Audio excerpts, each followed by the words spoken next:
மூன்றாம் உலகப் போர் அப்படிங்கிற மாதிரி அபாயம் ஏற்படும். அதாவது 2026ல ஒரு பெரிய உலகப் போர் வெடிக்க வாய்ப்பு உள்ளது. அப்படிங்கிற மாதிரி சொல்லியிருக்காரு. அதுலயும் ஒரு கவிதையில மென்ஷன் பண்ணி சொல்லியிருந்தாரு.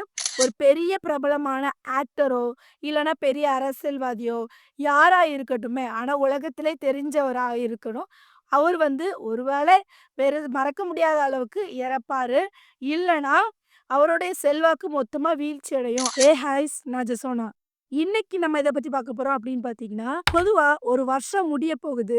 புது வருஷம் தொடங்க போகுது. அப்படி இருக்கும்போது, அந்த புது வருஷத்துல என்னலாம் நடக்கும் அப்படிங்கிற மாதிரி கேட்கறதுக்கு ரொம்பவே நம்ம ஆர்வமா இருக்கோம். அப்படி புதிய வருஷம் 2026ல என்னலாம் நடக்கும் அப்படிங்கிற மாதிரி 2016ஆம் நூற்றாண்டை சேர்ந்த பிரெஞ்சு ஜோதிடர் நாஸ்ட்ரடாமஸ் என்ன சொல்லியிருந்தாரு? 2026ல என்னலாம் நடக்கும் அப்படிங்கிற மாரி கணிச்சிருந்தாரு.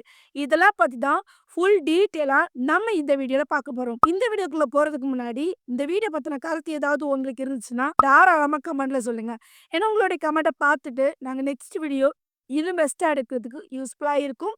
வாங்க வீடியோக்குள்ள போய் பார்த்து தெரிஞ்சுக்கலாம்.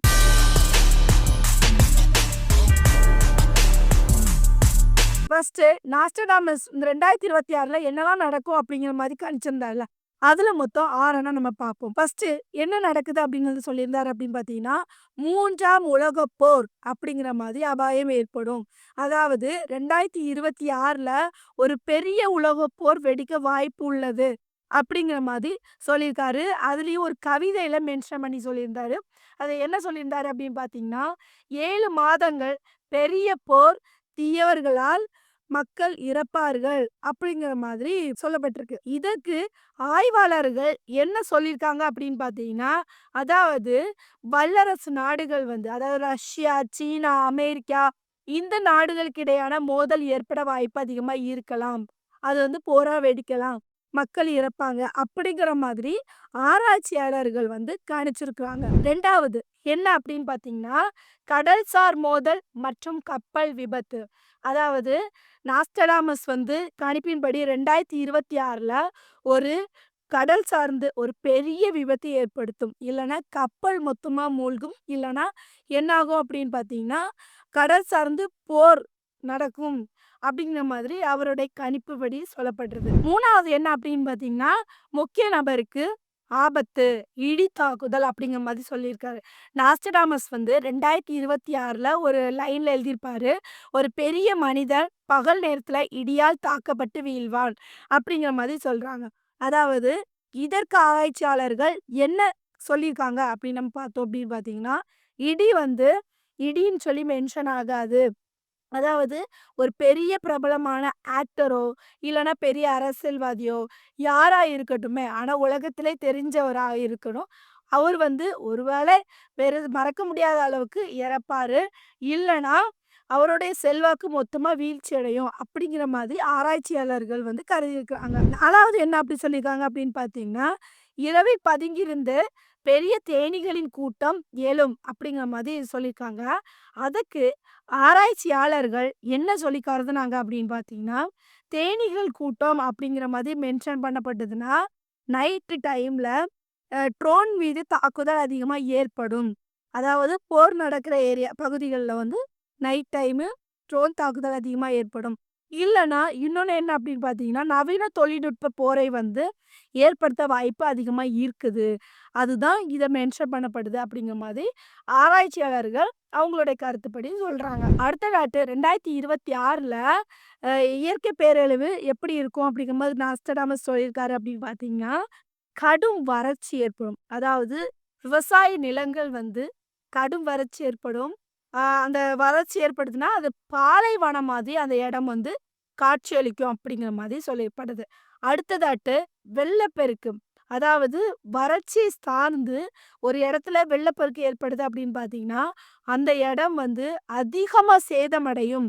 அதாவது லைட்டா மழை வந்துட்டு போகாது. ரொம்ப வந்து வெள்ளப்பெருக்கு அதிகமா ஏற்படுத்தும் அப்படிங்கிற மாதிரி சொல்லப்படுது. 6வது நாஸ்டடாமஸ் என்ன சொல்லியிருக்காரு அப்படின்னு பார்த்தீங்கன்னா, பொருளாதார நெருக்கடி. அதாவது பெரிய நாடுகள்ல அமெரிக்கா மற்றும் இங்கிலாந்து போன்ற பெரிய நாடுகள்ல பொருளாதார வீழ்ச்சி சந்திக்கக்கூடும் அப்படிங்கிற மாதிரி சொல்றாங்க. இதனால அங்குள்ள மக்களுக்கு, அதாவது அங்குள்ள பொருட்கள் விலைவாசி அதிகமாகும், வேலையில்லா திண்டாட்டம் ஏற்படும். இதனால அங்குள்ள மக்கள் வந்து கிளர்ச்சிகள ஈடுபட வாய்ப்பு அதிகமா இருக்குது அப்படிங்கிற மாதிரி சொல்றாங்க. சரியா? கணிக்கப்பட்டிருக்குது. அதாவது பெரிய பெரிய நாடுகள்ல பொருளாதார வீழ்ச்சி அடைந்து, விலை அதிகமாகி அங்க உள்ள நாட்டு மக்களுக்கு வேலை இல்ல, அப்படிங்கிற மாதிரி சொல்லப்படுதுன்னா நெனச்சு பாருங்களா? அப்படிங்கிற மாரி அவர் 2026ல நடக்கும் அப்படிங்கிற மாரி கணிச்சிருக்கிறாரு. சரி, என்னுடைய கருத்து என்ன அப்படின்னு பார்த்தீங்கன்னா, நம்ம இத பத்தி என்ன பார்த்தோம் அப்படின்னு பார்த்தீங்கன்னா, 2026ல இதெல்லாம் நடக்கும் அப்படிங்கிற மாதிரி ஒரு கணிப்ப தான் நம்ம பார்த்துருக்கோம். ஏன் இத நம்ம பார்க்குறோம் அப்படின்னு பார்த்தீங்கன்னா, இதெல்லாம் நடந்துறக்கூடாதுக்காக ஒரு முன்னெச்சரிக்கையாட்டு என்னலாமோ பண்ணலாமோ, அதெல்லாம் பண்ணதுக்காக தான் நம்ம இத வந்து பார்த்தோம். சரியா? அதுக்காக 2026ல இதெல்லாம் நடக்கும் அப்படிங்கிற மாதிரி அடிச்சு பேச முடியாது. இது அவருடைய கணிப்பு மட்டும் தான். இவரு எப்போ இத கணிச்சு எழுதுனாரு அப்படின்னு பார்த்தீங்கன்னா, 16ஆம் நூற்றாண்டிலேயே இத கணிச்சு எழுதிட்டாரு. குறிப்பா சொல்லப்போனா அப்படின்னு பார்த்தீங்கன்னா, சுமார் அ 470 ஆண்டுகளுக்கு முன்னாடியே இவரு இத எழுதி வெளியிட்டுட்டாரு. அப்ப நெனச்சு பாருங்களேன். 470 ஆண்டுகளுக்கு முன்னாடி எழுதி வெளியிட்டுருக்காங்க. வருஷமா நாஸ்டடாமஸ் அவரு ஒரு ஜோசியர், ஜோதிடர்னால அவர் என்னலாம் நடக்கும் அப்படிங்கிற மாரி சொல்லியிருக்காரு. அப்படிங்கிற மாரி வருஷமா எல்லாருமே பார்த்துட்டு தான் வாரீங்க. பட் ஒரு சிலர் வந்து என்ன சொல்றாங்க அப்படின்னு பார்த்தீங்கன்னா, சொல்லப்பட்டது, கணிக்கப்பட்டது ஒரு சிலர் நடந்திருக்கு. சிலர் நடக்கல அப்படிங்கிற மாரி சொல்லப்படுது. பட் 2026ல நான் கம்பல்சரி இதெல்லாம் நடக்கும் அப்படிங்கிற மாதிரி நான் அடிச்சு பேசல. அவருடைய கணிப்புப்படி, அவருடைய ஜோதிடம் படி இதெல்லாம் நடக்கும் அப்படிங்கிற மாதிரி அவர் எழுதி வச்சிருக்கிறாரு. அதுதான் நம்ம பார்த்துருக்கோம். அதனால நம்ம புது வருஷம் இதெல்லாம் நடக்கும் அப்படிங்கிற மாதிரி யாருமே பயப்பட வேண்டாம், பேணி காக்க வேண்டாம். அ இது ஒரு கணிப்பு மட்டும் தான். 2026ல நாஸ்டடாமஸ் என்னலாம் நடக்கும் அப்படிங்கிற மாரி கணிச்சிருந்தாரு அப்படின்னு பார்த்தோம்னா, 3ஆம் உலகப் போர் ஏற்படும். கடல்சார் பிரச்சனைகள் இல்லன்னா பெரிய கப்பல் மூழ்கும். முக்கிய நபருக்கு ஆபத்து ஏற்படும். இரவு நேரத்தில் விசித்திரமான தேனீ கூட்டம் ஏற்படும். முக்கியமா அமெரிக்கா, இங்கிலாந்து போன்ற நாடுகள்ல பொருளாதாரம் வீழ்ச்சி சந்திக்கும் அப்படிங்கிற மாரி கணிச்சிருக்கிறாங்க. சரி, இந்த வீடியோ பார்க்குற நீங்க நாஸ்டடாமஸ் பத்தி நீங்க என்ன நினைக்கிறீங்க? உங்களுடைய கருத்த கமெண்ட்ல சொல்லுங்க. நெக்ஸ்ட் 2026ல என்னலாம் நடக்கும் அப்படிங்கிற மாரி பாபா வாங்கா அவங்க கணிச்சத நம்ம நெக்ஸ்ட் வீடியோல வந்து பார்த்து தெரிஞ்சுக்கலாம். இந்த வீடியோ உங்களுக்கு புடிச்சிருந்ததுன்னா like and comment and subscribe பண்ணிருங்க. நெக்ஸ்ட் ஒரு வீடியோல சந்திக்கிறேன். பாய்.